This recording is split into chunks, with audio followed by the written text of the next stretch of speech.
pour l'économie. Alors, Vincent Vicard, vous nous avez fait un lien idéal avec Daniel Rieger. Herzlich willkommen. Merci beaucoup d'avoir fait le déplacement jusqu'à Paris aujourd'hui. Vous êtes directeur des ventes et responsable de l'export Royaume-Uni et Irlande de Westfleisch. Alors, je vais vous laisser présenter votre coopérative, nous expliquer où ça se trouve. Je sais que c'est en Nordrhein-Westfalen, mais je vous en prie, expliquez-nous un petit peu ce que vous faites.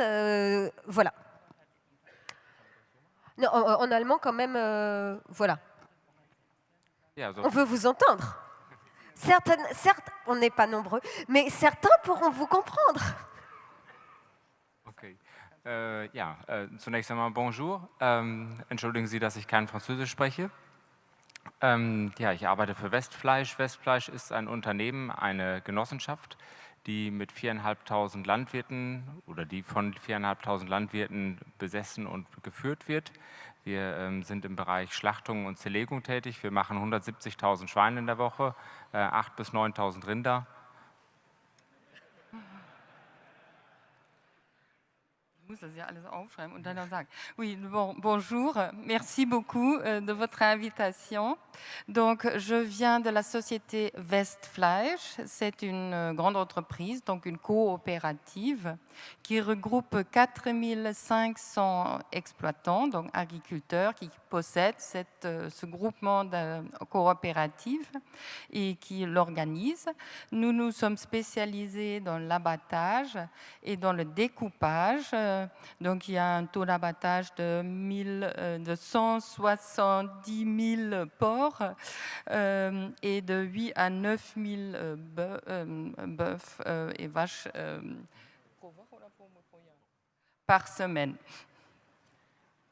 Wir sehen uns in der letzten Zeit sehr starken Veränderungen gegenüber, die hauptsächlich getrieben durch mediale und NGO-getriebene Kampagnen sind, die unseren Rohstoff nachhaltig in Frage stellen. Und diese Frage wird natürlich dann von unserer Kundschaft erwidert und das macht unsere wirtschaftliche Situation nachhaltig schwieriger und ja. Oui, donc ces derniers temps, nous avons subi en fait une campagne dans les médias provoquée en fait par des leaders d'opinion ou des organisations non gouvernementales contre notre travail. Ceci donc a engendré des problèmes car les consommateurs, donc nos clients, répondent à ces campagnes et nous mettent en péril économiquement. Dabei wird in Frage gestellt natürlich zuerst einmal das Tierwohl und zum Zweiten ist es auch die wirtschaftliche Sicherheit unserer Mitarbeiter. Und das ist etwas, das wir nachhaltig beantworten müssen. Und dieser Frage stellt sich die Firma ganz offen. Wir haben diesbezüglich seit 2006 schon Programme ins Leben gerufen. Donc, ceci concerne avant tout le bien-être des animaux et la sécurité économique de nos collaborateurs. Donc, dès que les consommateurs mettent cela en question, ça provoque des problèmes. Donc, nous avons été obligés de chercher des réponses durables. Nous avons été très ouverts et depuis 2006, nous avons mis en place des programmes pour pallier à ces problèmes. Dieses Programm befasste sich zunächst mit dem Thema Tiergesundheit und auch einem Mindestlohn und auch mit dem Bereich Compliance, der sich mit der Ausbringung zum Beispiel der Gülle auf die Felder und einem damit im Verhältnis stehenden Nitratgehalt im Boden befasst. Und voilà, donc nous avons mis en place ce problème. Le premier sujet était la santé animale et la question du salaire minimum pour les salariés. D'ailleurs aussi un autre problème éthique et environnemental concernant donc les engrais à partir de l'urine, bon, je ne connais pas le mot technique, mais bon, des animaux, et le taux du nitrate dans le sol. Donc, merci beaucoup. On voit bien du coup ce que vous faites. Est-ce que, par rapport à ce que disait Vincent Vicard, qui quand même mettait en avant les points positifs de l'Allemagne aujourd'hui, vous avez donc répondu aux difficultés devant lesquelles vous vous êtes trouvés. Aujourd'hui, quels sont les challenges économiques que vous devez encore essayer de relever? Est-ce que du coup, le consommateur, qui donc a pris peur quand vous avez été attaqué, par exemple, est-ce qu'aujourd'hui, vous essayez davantage de le mettre au centre de votre réflexion, au centre justement des attentes qu'il peut lui avoir et essayer de davantage y répondre?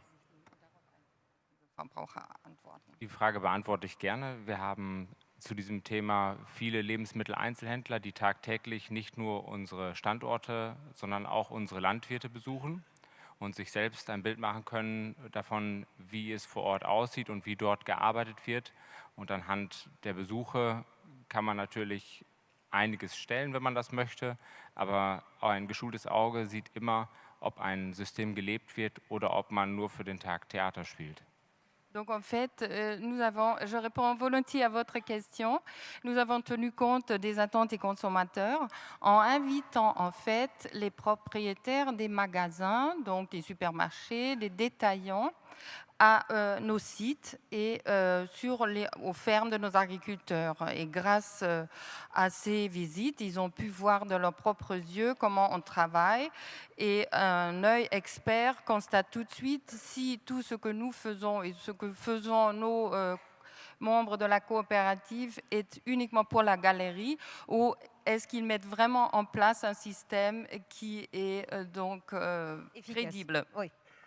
Zusätzlich dazu, was auch die Entlohnung unserer Mitarbeiter angeht, haben wir uns einem unabhängigen Auditsystem gestellt, das die Bezahlung unserer Mitarbeiter analysiert und unabhängig hinterfragt, sodass auch die Abrechnung an den einzelnen Mitarbeiter kontrolliert werden kann, sodass man sicherstellen kann, dass auch jeder Mitarbeiter einen gerechten Lohn für seine Arbeit erhält. Et en ce qui concerne les salaires, nous sommes ouverts à un système d'audit indépendant par un tiers qui peut contrôler la rémunération de chaque salarié et vérifier que chacun est bien payé pour le travail qu'il réalise. Alors ça, ce sont vos réponses à des problèmes bien précis.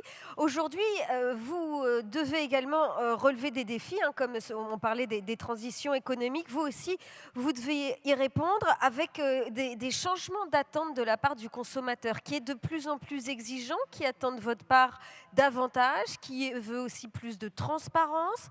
Comment, là encore, vous essayez de relever ce défi? Wie gesagt, die Maßnahmen, die wir treffen und die mit dem einzelnen Lebensmitteleinzelhändler auch besprechen und der sich davon überzeugen kann, trägt diese Botschaft heraus zu seinem Kunden. Zu diesem Thema haben wir 2010 die Aktion Tierwohl ins Leben gerufen, bei der wir einer stärkeren Fokussierung von Tierwohl das Hauptaugenmerk gegeben haben. Dieser Punkt wurde bis dahin vom deutschen Gesetzgeber nicht berücksichtigt und wir haben das als eine freiwillige Maßnahme getan, um eine größere Verbraucher-Awareness zu schaffen.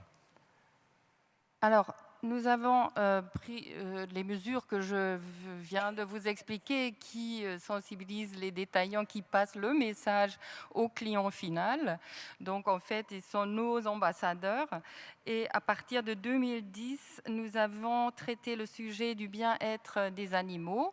Il n'y avait pas un cadre réglementaire qui nous a obligés. C'était une mesure volontaire pour fidéliser ainsi aussi et mobiliser les consommateurs en notre faveur. Juste pour conclure, vous reviendrez une fois qu'on aura fait un tour de table. Est-ce que vous estimez que cette transition économique pour vous, elle est relativement naturelle en Allemagne? Est-ce que vous avez une difficulté, vous y répondez? Est-ce que c'est plus facile pour vous, par exemple, que ce qu'on peut voir en France, même si vous ne connaissez pas les deux systèmes? Et est-ce que c'est naturel, cette idée de compétitivité, cette idée de rentabilité? Es ist sehr, sehr schwierig, eine rentable Lösung zu finden. Denn der Verbraucher möchte gerne auf der einen Seite mehr Tierwohl haben, auf der anderen Seite haben Umfragen gezeigt, dass die Flexibilität für ein Produkt mehr Geld auszugeben sehr, sehr gering ist. Und diesen Split müssen wir als Mediator zwischen der produzierenden Landwirtschaft, die quasi unsere Chefs sind, und dem Lebensmitteleinzelhandel, der unser Produkt letztendlich vermarkten soll, diesen Split, den müssen wir schaffen und wir müssen dem Lebensmitteleinzelhändler beibringen, dass ein Produkt, das eine bessere Qualität hat, nicht für den gleichen Preis zu haben ist. Oui, en fait, il est extrêmement difficile d'être rentable et de tenir compte de toutes les attentes du consommateur. Il souhaite bien le bien-être des animaux. Par contre, les enquêtes ont clairement montré que le consommateur n'est pas disposé à dépenser beaucoup plus pour assurer ce bien-être du consommateur. Donc, c'est un peu la quadrature du cercle à laquelle il faut s'atteler. Nous sommes en fait le médiateur, le facilitateur entre les producteurs dans l'agriculture qui sont en fait nos chefs et la distribution et les magasins détaillants. Nous devons bien leur expliquer qu'il faut faire comprendre aux consommateurs que de vendre un produit de meilleure Qualité, ceci a son Prix. Un coût, oui. Wenn ich noch einen Punkt ergänzen darf, am liebsten möchte jeder Verbraucher ein Produkt aus einem Nischenprogramm wie zum Beispiel der biologischen Entstehung oder einem bestimmten Programm, das es gibt, das Offenstall in Deutschland heißt, wo die Schweine draußen einen Zugang zur freien Natur zu jedem Zeitpunkt haben. Allerdings möchte das jeder für einen Preis eines konventionellen Produktes erwerben und so bleiben unsere Nischen immer unter 5%. Donc, pour vous donner juste un exemple, des produits niches qui restent en dessous de 5%, comme des produits biologiques ou raisonnés, ou des produits de viande où les porcs, par exemple, peuvent se promener, ça s'appelle l'étable libre et ouvert. Donc, ces programmes n'évoluent pas parce que le consommateur ne souhaite pas payer plus. Pour cela. D'accord, on comprend bien. Merci beaucoup, Daniel Rieger. Merci pour votre exemple. On va faire un grand pas, on va quitter l'Europe et on va se diriger vers les États-Unis avec vous, Damien Lepoutre. Vous êtes membre du comité de direction de Land O'Lakes. C'est une coopérative américaine. Est-ce que, avant qu'on découvre en images ce que vous faites, est-ce que vous pouvez nous dire en deux mots déjà un petit peu ce que c'est Land O'Lakes? Oui, avec plaisir. Tout d'abord, je voudrais excuser Jerry Kameski, puis notre président, de ne pas avoir pu venir comme ils avaient prévu, mais c'est la fin. Oui, mais il parlait beaucoup moins bien français que vous. Hein. Voilà, c'est pour ça qu'ils ont préféré. Comme j'étais en France, ils m'ont dit, est-ce que tu peux nous représenter? Et sachant qu'eux, ils clôturent leur bilan au 31 décembre, donc c'est une période un peu difficile pour eux. Voilà, bon, moi j'ai rejoint le groupe il y a 4 ans, j'ai créé une société en France, je l'ai revendu au groupe. On a toujours notre activité technique en France, il y a 70 personnes à Toulouse, mais maintenant je travaille à Land O'Lakes. Donc Land O'Lakes, c'est une coopérative agricole américaine, une grosse coopérative. C'est la deuxième en taille, la première étant CHS, qui fait du trading de céréales, qui fait du pondéreux, des engrais et du fuel. Nous, on ne se rend pas compte en taille, ça veut dire quoi? Alors, Land O'Lakes, c'est le numéro 2, et c'est 15 milliards de dollars de chiffre d'affaires. C'est 850 coopératives, avec des coopératives plus petites qu'en France. C'est une filière complètement intégrée. Donc elle est d'abord connue pour le lait. C'est le leader du beurre, pas du lait, mais c'est le leader du beurre et c'est le très haut de gamme, le Land O'Lakes. Si vous prenez Air France, en revenant des États-Unis, vous avez du Land O'Lakes. En partant, vous avez du président. En revenant, vous avez du Land O'Lakes. Donc j'ai toujours tiré le chapeau aux vendeurs de Land O'Lakes pour réussir à vendre du beurre à une société française. Mais bon. Donc ça, c'est 5 milliards à peu près. C'est l'activité grand public, donc ça clôt la chaîne, on est en contact direct avec la grande consommation. Entre les deux, nous avons une activité d'alimentation animale qui soutient cette production laitière notamment. Et là, c'est la marque Purina. La marque Purina aux États-Unis, c'est nous, c'est Land O'Lakes, c'est à peu près 5 milliards de dollars de chiffre d'affaires. C'est Purina, c'est tous les animaux sauf les chiens et chats. Purina, chien et chat aux États-Unis, c'est Nestlé. Et la troisième activité, qui est un peu plus grosse, je dis 5 milliards, c'est schématisé, notre activité c'est Winfield, c'est la vente de semences et de produits phyto exclusivement aux agriculteurs et c'est plus de 5 milliards. Eh bien, on regarde en image.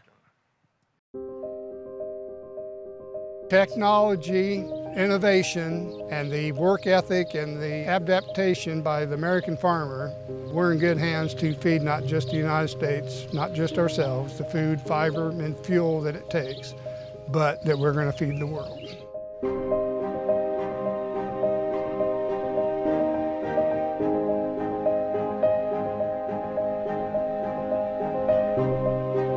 There's all these resources are in the ground. They're right below our feet. We just have to help get them out and get them into a form that the corn plant needs and wants. And we are achieving that by the no-till, by the cover crops, and keeping the soil healthy. Our growers have been great stewards of the land, the water, and the air for generations. And we want to make sure we keep that for the generations to come. So we want to be able to tell that story to the public, just what exactly we are doing in agriculture and that we are being great stewards of the land. With the Sustain story, we can start talking about conservation agronomy. Using our conservation practices, the knowledge that we know about nutrition in crops, protecting crops and just putting it into all one system, and then documenting that system so that the world knows that we are using that conservation agronomy on the farm. With new technologies, with variable rates, with satellite imagery, tissue sampling, the things we can do to enhance the crop and do it in a sustainable way, that is exciting. We're monitoring our groundwater level, and what we're learning is that even when it's dry and we're pumping water out hard out of the ground, it replenishes itself within 12 hours. By doing the grid sampling, we can tell exactly where the nutrients are and where we need some and where we don't. You gotta take care of what you have, and most farmers do. It's really eye-opening how much nitrogen we've had out there when we didn't realize we had it. You know, we don't need quite as much as we've been doing, and it's helped economically. It makes me feel good that I'm being a better steward of the soil and doing a better job as a farmer and a manager and helping preserve the world. We're frankly really excited that the Environmental Defense Fund has decided to support this endeavor that's been started by Land O'Lakes on the Sustain program. It really brings credibility to what we're trying to do out here in the environment, and the things that our farmers are doing that we've proven are beneficial to the things that are going on out here in America. We're thinking in a holistic view of this acre of land. It's our investment, and we want to protect that investment, and we want to maximize the return on that investment. And that's what we're doing today.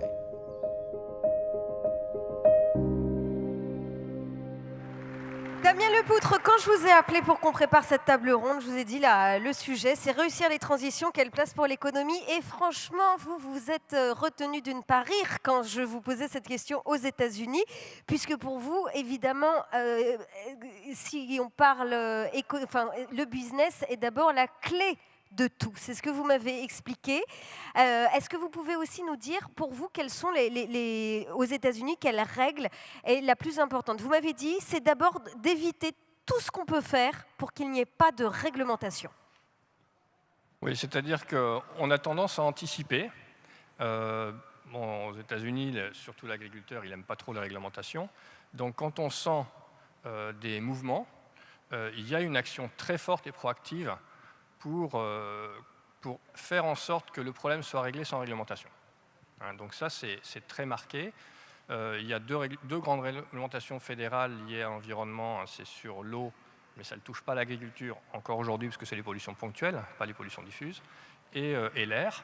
Après, il y a beaucoup de réglementations dans chaque État, mais globalement, il y a une très forte action pour anticiper et régler les problèmes avant que le gouvernement fédéral s'en occupe. Et par contre, le gouvernement fédéral participe à cette dynamique parce qu'il sait qu'il ne peut pas faire plus. Le gouvernement fédéral dépense quand même 7 milliards de dollars dans les mesures environnementales pour l'agriculture. Donc ce n'est pas négligeable. Mais vous avez vu dans ce petit film, qui est une des coopératives membres de notre groupe Land O'Lakes, qu'ils étaient très contents que le gouvernement les soutienne. Parce qu'un soutien du gouvernement, ça leur donne du poids dans les discussions avec les ONG ou les activistes ou les leaders d'opinion. Par contre, il y a beaucoup plus d'équilibre dans les discussions entre les gens qui s'appuient sur la science ou les gens qui ont des opinions ou qui veulent tirer les leaders d'opinion sur des éléments ou quelquefois qui vont à l'encontre de la science. Alors, on voit bien justement- même dans les journaux, les articles sur OGM, non-OGM, c'est à peu près équilibré. Et les mêmes journaux peuvent publier des articles pro-OGM et d'autres anti-OGM. C'était un petit peu le sujet de notre table ronde numéro 1, on a évoqué le sujet. Est-ce que donc vous, le lien avec les leaders d'opinion, il est très différent par rapport à ce qui se passe en France? Comment ça se gère? On a vu quand même avec l'exemple allemand aussi, où manifestement Westfleisch, d'un seul coup, ça a été dangereux pour eux, ils ont dû réagir très vite, ils ont dû prouver qu'ils agissaient correctement. Vous dites, ça ne se passe pas du tout pareil, c'est pas du tout la même action en tout cas. Enfin, il y a les ONG, on a l'habitude de dire dans le groupe qu'il y a 2% des gens qui connaissent l'agriculture aux États-Unis, qu'il y en a 95% qui connaissent rien, et puis après il y a 1 à 3% qui sont soit des activistes, soit des journaux, soit des leaders d'opinion qui vont suivre ce qu'il faut. Donc ce qu'il faut, c'est se débrouiller pour que, il faut être proactif. Donc nous, c'est un peu comme en Allemagne. Oui. Quand il y a des problèmes, on invite les gens chez nous. Donc quand il y a des problèmes avec la distribution, moi je peux dire Walmart, chez Land O'Lakes, ils y sont toujours. Et quand on leur montre de la grande science, quand on leur montre 29 millions investis pour faire des essais pour voir l'efficacité ou non des produits phyto et de la génétique. Public-privé, ça, vous l'avez jamais comme en boomerang, on vous souligne jamais ça, Pascal Canfin l'a vraiment souligné là, chez nous. Est-ce que c'est quelque chose qui pourrait être souligné? Il y a des... Est-ce que... Bon, pour voir, s'il y a une demande, comme on dit, tout à l'heure j'entendais, s'il y a une demande des consommateurs, si elle est pilotée par la peur. Bon, typiquement, pas d'OGM ou pas de Roundup ou de glyphosate ou autre. Si elle était pilotée par la peur, on a deux approches, aussi bien au niveau du gouvernement qu'au niveau du groupe comme le nôtre. Soit on suit, soit on essaye d'informer pour essayer de faire changer l'opinion. Après, l'État, il va travailler pourquoi? L'État a réservé, suite aux discussions sur l'étiquetage des OGM, où on a failli avoir de l'étiquetage dans certains États, ce qui aurait été une catastrophe économique. Donc, ils se sont battus sur l'économique. C'est ingérable d'avoir des États qui obligent l'étiquetage et pas les autres. Donc, on a beaucoup travaillé avec le gouvernement fédéral pour qu'il n'y ait pas d'étiquetage, en fait, pour qu'il y ait un étiquetage, mais qu'il soit complet. Parce qu'un étiquetage uniquement sur les OGM, ça sous-entend que c'est dangereux. Mais tout le monde était d'accord, y compris le gouvernement, y compris les députés. Donc, il y a eu un travail, il y a eu une obligation d'étiquetage, mais ensuite à cette réflexion, le gouvernement a réservé un budget pour communiquer et essayer d'informer mieux les gens. Donc vous voyez, il y a quand même un peu plus un équilibre. Et alors, le rapport à la science, vous l'évoquiez, pareil, est-ce que du coup on croit davantage la science? Est-ce qu'on l'écoute? Est-ce qu'on va chercher davantage de chercheurs? Non, je ne dirais pas. Bon, il y a un peu plus de confiance dans l'expertise, un peu moins de confiance dans l'État, aux États-Unis, je dirais. Mais par contre, on voit bien sur l'aspect climat, il y a énormément de gens, et dans le GIEC, les États-Unis n'étaient pas pour rien, il y a énormément de gens qui veulent s'appuyer sur la science, mais vous en voyez qu'il y en a beaucoup qui ne veulent pas s'appuyer sur la science. Sur les OGM, on a la même chose.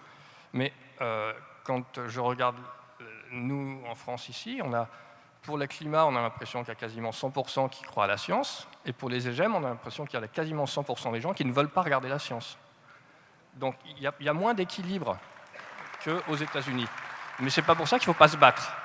Et là-dessus, vous avez vu Land O'Lakes, tous les messages qu'il y a dans ce film, c'est des messages forts. Le problème, c'est la terre, c'est un actif, c'est de l'investissement. L'agriculteur est là pour le gérer, mais aux États-Unis, il y a aussi plus confiance dans l'agriculteur, je pense. En France, on avait il y a une trentaine d'années, ça a disparu, on le voyait un peu dans les chiffres. La plus grande peur vis-à-vis de l'environnement, c'est que l'espace agricole soit remplacé par de l'espace urbain. Et quand on regarde le Chesapeake Bay, qui est un des points forts des analyses de protocoles ou de méthodes plus durables en agriculture, il y a un gros travail avec l'agriculture, mais on ne veut surtout pas que l'agriculteur arrête. Parce que le Chesapeake Bay, c'est la côte Est, et si l'agriculteur arrête, c'est de l'urbanisation ou des paysages qui vont devenir de banlieue. Et ça, il y a une conscience chez tous les politiques, y compris le consommateur, que ce n'est pas ce qui est préférable. Le préférable, c'est de travailler avec l'agriculteur. Je reviens à cette notion de ce qui est économiquement viable, de cette transition, de cette importance de compétitivité, de rentabilité. Bon, vous me disiez que c'était le b.a.-ba, donc pour vous, c'était même difficilement discutable. Mais quand vous voyez par rapport à la situation française, du coup, comment vous comparez les choses c'est deux mondes différents ou on n'en est plus là aujourd'hui, on est en train de changer vraiment, on est vers une transition? C'est vrai que dans le terme durable en France, on oublie beaucoup l'aspect économique. Aux États-Unis, quand on parle de sustainable, même dans l'entreprise, sustainable, c'est une entreprise qui va perdurer, même si on oublie l'environnement. Donc, il fait de l'argent, hein, max money. Et de toutes les façons, le premier point, vous verrez toujours, même quand il y a 2, 3, 4 points qui sont listés dans le sustainable, le premier point, c'est l'économique. Si l'agriculteur ne fait pas de résultats, il ne pourra jamais investir pour l'environnement. Donc la base, mais on n'en parle même pas, mais c'est tellement évident que... Merci beaucoup. On passe maintenant à notre coopérative française. Jacques Bourget, vous êtes directeur général de la CAVAC. Est-ce que vous pouvez nous présenter en quelques mots de quoi il s'agit? Bien, bonjour à toutes et à tous. Vous voulez du vendéen ou de l'allemand? Allez-y, je vous laisse faire votre choix. Écoutez, la CAVAC, je pense que vous êtes un certain nombre de personnes dans la salle à la connaître. Nous avons la particularité d'être une coopérative de taille, on va dire, moyenne, implantée sur un territoire qui couvre l'équivalent d'un département et demi, la Vendée et l'ouest des Deux-Sèvres, et la particularité d'être polyvalente à l'image du territoire de polyculture et élevage sur lequel nous sommes. Donc nous sommes présents sur l'ensemble des productions animales. Nous collectons 900 000 tonnes de céréales, nous fabriquons 500 000 tonnes d'aliments, nous réalisons un chiffre d'affaires de 900 millions, 1350 salariés. Nous sommes présents sur les productions de semences, les productions de légumes, donc c'est des très magasins. large. Et puis nous avons donc, et c'est ça qui nous positionne un peu en mouvement par rapport à la période de transition que nous connaissons au niveau sociétal et écologique, nous avons investi un certain nombre de nouveaux métiers. Donc nous sommes notamment présents dans l'univers du bio. Donc vous avez d'ailleurs dégusté ce midi vraisemblablement de la charcuterie bio qui venait de Bioport.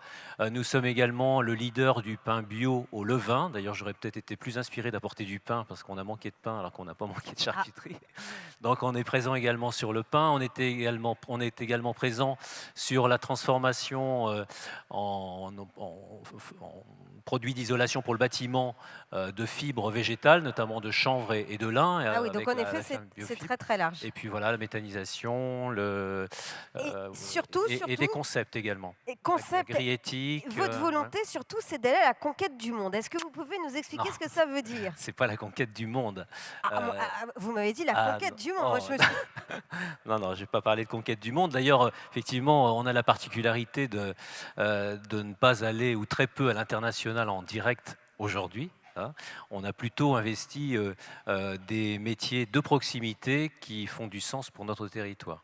Ce qui veut dire donc du coup qu'aujourd'hui vous avez de la valorisation de niche?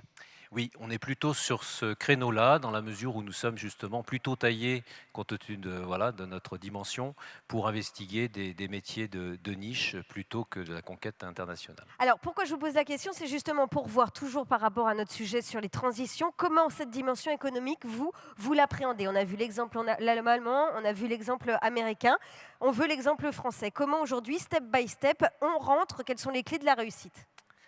Alors, les clés de la réussite, effectivement, si je prends l'exemple de la CAVAC, il y a un certain nombre d'années, pas plus tard que 6 ou 7 ans, on n'était pas du tout présent dans ces métiers de l'agroalimentaire et de l'agro-industrie. Et ça s'est construit petit à petit, step by step. C'est-à-dire qu'en fait, il faut du temps au temps pour acquérir effectivement des compétences, pour acquérir de l'assurance. Les choses ne se font pas comme ça, ça je suppose. Du coup, vous avez brutalement. Quoi en place tout de suite pour essayer justement les premiers éléments? Alors en fait, on a surtout donc fait des acquisitions successives. On a plutôt ciblé des entreprises, voilà, d'une centaine d'emplois qui nous paraissaient à notre portée. Et donc du coup, on a, vous voyez, petit à petit acquis des compétences. Et aujourd'hui, on a acquis aussi une crédibilité qui nous permet d'être approchés par des opérateurs qui souhaitent éventuellement céder leurs affaires. Donc, Parce que Monsieur Lepoutre insistait sur le côté durable aux États-Unis, où évidemment durable, ça voulait dire rentable. Alors durable, ça veut dire rentable. C'est-à-dire que lorsque nous sommes sur des opérations de croissance externe ou lorsque nous sommes sur des évolutions d'importance, bien évidemment, la première chose, c'est qu'il faut que ça fasse du sens pour nos agriculteurs et pour le territoire. Mais le deuxième prérequis, c'est effectivement, il faut que ça soit rentable. Rentable en premier lieu pour les agriculteurs et puis rentable également pour l'entreprise, puisqu'on y voit bien évidemment dans tout ça des leviers de croissance qui permettront, je l'espère, et c'est en bonne voie, de compenser d'éventuelles diminutions de ressources sur des métiers de base. Voilà. Alors justement, j'allais vous demander quels étaient les freins, c'est ça ? Oui, alors, les freins, oui, par rapport à ces évolutions, le frein, il est surtout dans les têtes, hein, de toutes les façons. C'est la clé de la réussite, mais ça peut être aussi le frein. Dans les têtes, la peur, le fait de ne pas oser Oui, aller enfin, plus loin. on est dans un monde de transition, on a toujours été en mouvement, mais par contre, ce qui caractérise le monde d'aujourd'hui, c'est la fulgurance avec laquelle les choses évoluent. Donc, effectivement, on avait Philippe de Sertine, qui était d'ailleurs invité dans cette même salle l'année dernière et qui était à notre Assemblée générale la semaine dernière, et qui nous disait vous devez passer d'un statut de manager à un statut de rupteur. C'est-à-dire qu'effectivement, il faut inculquer la culture du changement dans les entreprises. Donc, c'est effectivement la clé du succès et c'est éventuellement le frein si effectivement cette dynamique-là n'est pas présente et prégnante à tous les étages. Sa relation avec les sociétaires aussi ? Oui, bien sûr, c'est faire partager au conseil d'administration et à nos agriculteurs toute cette dimension-là. Ça aussi, c'est être rupteur ? Oui, selon M. de Sertine. Oui, bien sûr, oui. Ça vaut également, bien évidemment, pour les agriculteurs. Oui, oui, parce qu'on se rend compte justement que ça peut être un prérequis de savoir entretenir, consolider cette relation, justement, pour aller plus loin, pour voir plus grand, élargir encore, comme vous le faites, les différents domaines dans lesquels vous pouvez travailler. Oui, tout à fait. Je suis obligée de vous presser un tout petit peu. On va passer aux questions-réponses, si vous le voulez bien, que vous avez pu envoyer sur le tweet et sur notre SMS. Pourquoi se faire du mal à espérer une situation à l'américaine qui n'arrivera jamais en France ? Je vais vous proposer tout de suite de répondre, Jacques Bourget. Est-ce que vous imaginez que c'est possible, ce que racontait M. Lepoutre ? Se faire du mal à espérer une situation à l'américaine. Est-ce que vous espérez cette situation à l'américaine déjà ? Ou la manière dont vous essayez de mettre les choses en place, ce qui n'a rien à voir manifestement, eh bien c'est une manière qui est peut-être plus française, plus adaptée à notre mode de vie, à notre vision de l'économie, de la société ?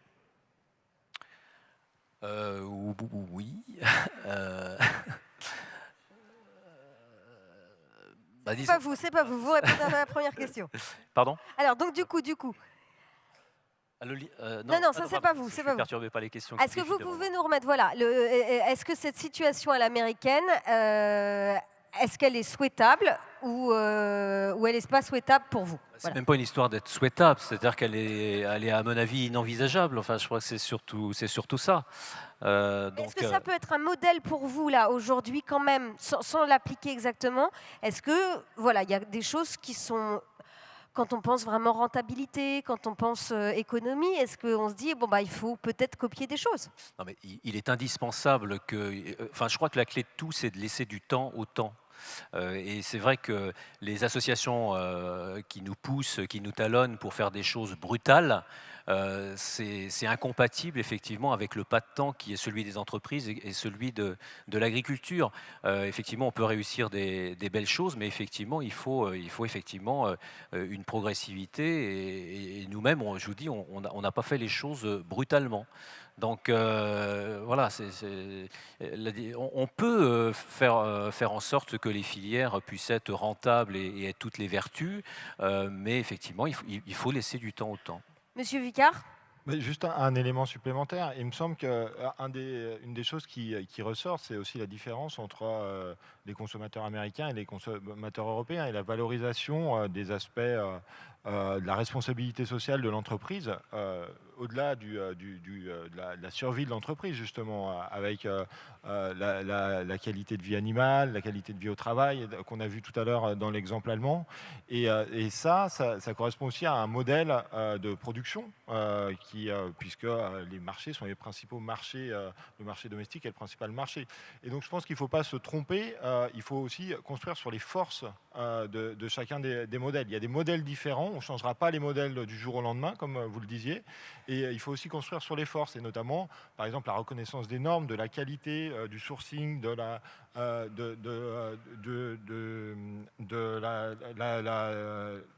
les normes sanitaires comme une confiance dans les aliments, c'est quelque chose qui est important dans le modèle européen, dans le modèle français, et c'est sûrement une force qui peut être développée en termes de volonté des consommateurs de payer plus pour un produit. Je vais poser la question aussi à Daniel Rieger, côté allemand. La vision que développait Damien Lepoutre, justement de la coopérative à l'américaine, est-ce que ça peut être un modèle pour une coopérative allemande ? Die Frage ist, glaube ich, so nicht zu beantworten. Also erstmal fehlt uns in Deutschland ziemlich viel Fläche, um Kooperativen von der Größe zu erstellen. Und zweitens, kann man da, also ich würde das c'est une question qui ne va pas du tout. Non, la question, on ne peut pas la poser telle quelle, parce que évidemment, ce n'est pas comparable. En Allemagne, nous n'avons pas les mêmes surfaces qu'aux États-Unis. Donc, Vous savez, l'agriculture, même en France, elle est très diverse et très plurielle. Et c'est là que revient la notion de pas de temps, c'est-à-dire que les associations environnementales souhaiteraient que tout change d'un seul coup et de manière monolithique, alors qu'en fait, la vraie vie, c'est une diversité d'agriculture, une diversité de régions, du bio, du non-bio, etc., et qui sont de nature également à répondre à des consommateurs qui sont eux-mêmes très différents, puisqu'on n'entend parler que des veggies, etc., mais la réalité, elle est tout autre. Donc effectivement, il faut être aussi en mesure de répondre à une diversité de consommateurs. Damien Lepoutre, en France, les consommateurs attendent plus de produits durables, merci beaucoup, plus de produits durables responsables, quid en Allemagne, et donc on répondra pour l'Allemagne, donc quid aux USA? Alors, le marché du bio aux USA est plus gros qu'en France, en pourcentage. Donc il y a quand même une demande, mais c'est pas... Si vous avez un marché pour Landolex, qui est une société de 15 milliards de dollars qui travaille dans le Corn Belt, est-ce que ce doit être une priorité pour notre groupe d'essayer de servir ce marché-là ou d'essayer de servir les autres marchés? Il y a plusieurs marchés différents. Je crois que la difficulté, c'est qu'il y a des personnes qui voudraient imposer un seul marché. Et on parlait bien de diversité. Il y a des marchés différents. Et il y a certains marchés où le critère économique est important. Est-ce que le consommateur veut payer plus pour certaines choses? Certains, oui, mais pas tous. On voit même que des représentants des consommateurs, entre guillemets, comme les grandes surfaces, ont refusé de vendre du beurre plus cher en disant que les consommateurs ne pouvaient pas l'accepter. Si ça se trouve, le consommateur était prêt. Mais nous, ça nous choque. C'est-à-dire, est-ce qu'on joue dans l'économie de marché ou non? Et à partir du moment où on fait de la production sur des grandes surfaces, effectivement, la force, on va l'utiliser et on va développer sur notre point fort. Par contre, Landolex fait des produits de niche très haut de gamme dans le laitier, mais ils ont quand même, c'est d'abord une coopérative, il faut d'abord qu'ils arrivent à écouler tout le beurre, tout le lait de leurs coopérateurs. Et ça ne peut pas être que sur les marchés de niche. Et ils sont en concurrence sur un marché mondial du prix du lait, où il va falloir travailler aussi sur l'efficacité. Donc il faut réussir à faire les deux. C'est vrai qu'on n'a pas insisté sur l'économie mondialisée et sur aussi évidemment ce point important. Même question pour l'Allemagne. Die Antwort darauf ist relativ einfach. Es gibt bestimmte Produkte, bei denen der Verbraucher in Deutschland sehr stark darauf achtet, wie stark die Nachhaltigkeit für das Produkt ist. Und darunter fällt zum Beispiel Rindfleisch, ist in den vergangenen Jahren ein großer Boom bei uns gerade auch Qualitätsprogramme, die im Discount-Bereich gefahren werden, bei denen wir nie gedacht hätten, dass Rassen wie Simmentaler zum Beispiel sich einer großen Beliebtheit trotz hohen Preises erfreuen, während bei anderen Produkten einfach nur der Geldbeutel entscheidet. En fait, je peux donner une claire réponse. Le consommateur est prêt de payer aussi pour les produits durables et responsables. Un exemple est par exemple la viande de bœuf qui vit actuellement un grand essor en Allemagne. Et même dans des chaînes de distribution low cost, on arrive à vendre de la viande des races Simmentaler, par exemple, qui est relativement chère. Et là, le consommateur est prêt à payer. Pour d'autres produits, non. Ça dépend.